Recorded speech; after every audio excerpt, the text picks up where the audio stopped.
Hey guys, Matt here. I just wanted to do a video on how to replace the pressure relief valve on a hot water heater. So I started doing this and then I realized I should be videoing it to show you. So that's what I'm doing. So anyway, so you want to turn the electricity and the gas off, you know, whether you have a gas one or an electric one. I have I have a gas water heater with a vent blower. So I just turn the power switch off here. Let me see if it's in view. There we go. Flip it off. That turns the vent off. And then turn the gas valve off. And then turn the electronic ignition portion to off. There's no power portion in the box to turn off on this one. So if you do in yours, you definitely want to turn that off. So the reason I'm replacing it is this water heater isn't but about 2 years old. It's a Richmond. But we had an electronic sensor go out in it last year. We called the warranty department and they sent us a new one, put it in, worked great. Came down about a week or so ago and it was all wet around the base here.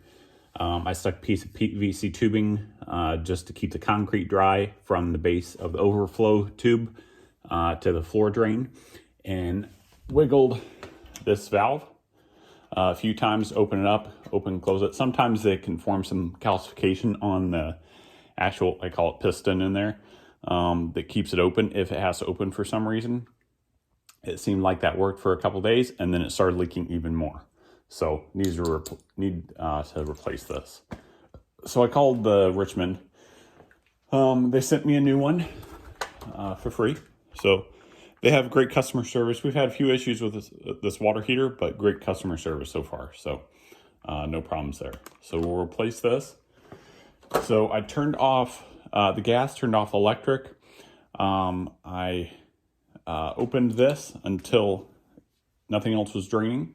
I opened the sink in the kitchen, which is right above us, pretty much. The hot water to allow air in for that equalization. And then I attached this short piece of hose from my dehumidifier to this. Oops, make sure you're in view. To this, and then just let it drain right here. I drained about, 8 gallons to make sure that the water level was below here, so there's no issue. And I just rehooked it back up to my dehumidifier. So I'm gonna put you on a tripod here while I do the rest of this. I'm gonna take the overflow tube off. To make it easier to twist this off. Righty tighty, lefty loosey. Do it the other way. There we go.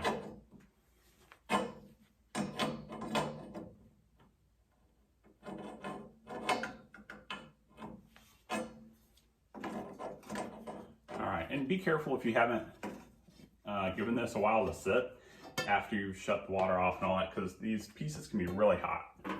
So this one's warm, but it's not too bad. Let's put it right on this valve. Need to open up just a hair more. There we go. Righty tighty, lefty loosey. It's actually super loose.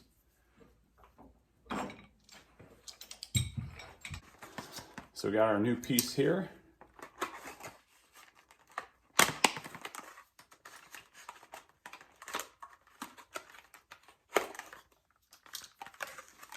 And take that out.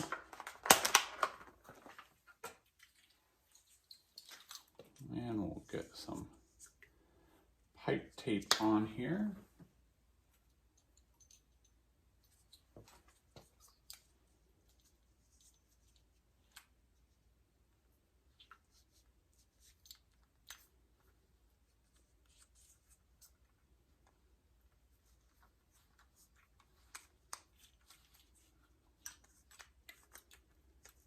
And we'll get this wrapped up a few times.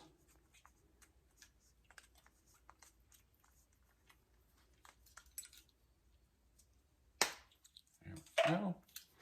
We'll set that up there because we'll have to use it for our overflow tube as well.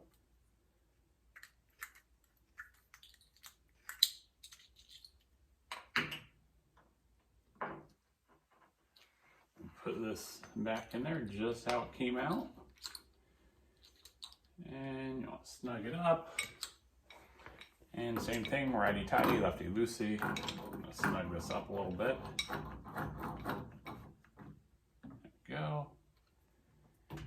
And you want it snug, and then go one turn the rest of the way until it's pointing downward.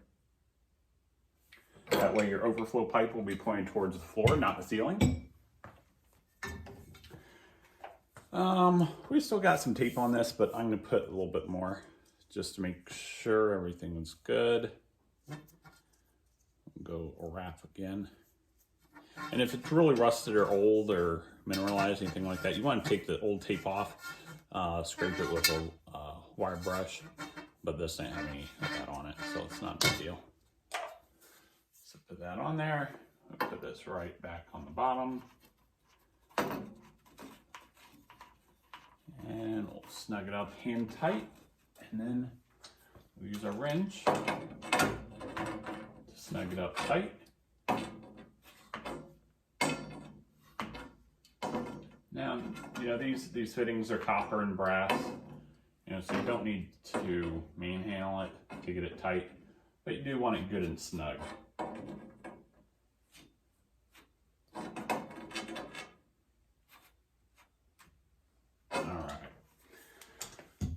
So I got that on. This is the bottom of our overflow tube. This I just stuck under here. Oops. This PVC pipe. I don't know if that was in film, so let me show you. I stuck it under here, and that diverts any water over to the drain so that the concrete doesn't get wet, and the bottom of the water heater doesn't get wet, and all that good stuff.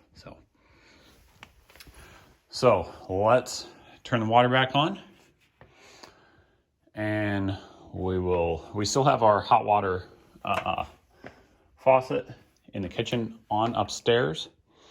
So we'll leave that on for a minute while we turn this back on.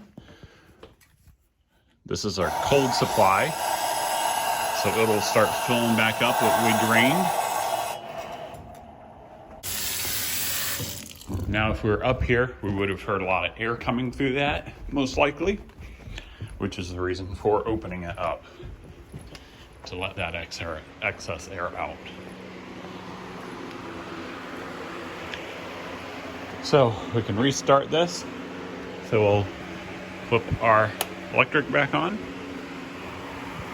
We'll turn our gas back on. We'll turn our switch on here.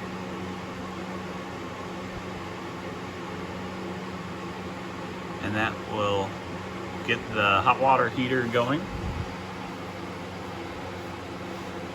Now, some of these, you know, the older ones you have to light a pilot light. This one you do not. It's self-lighting. So you just gotta give it a minute.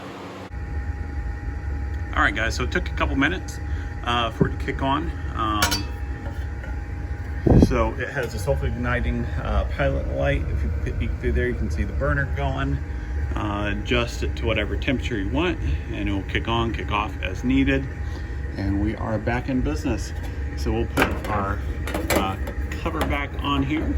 Let me try it with my other hand. There we go. And we are back in business. All right, guys, if you would, as always, let me know if you have questions, comments, whatnot. And as always, please like, share, and subscribe. Thank you.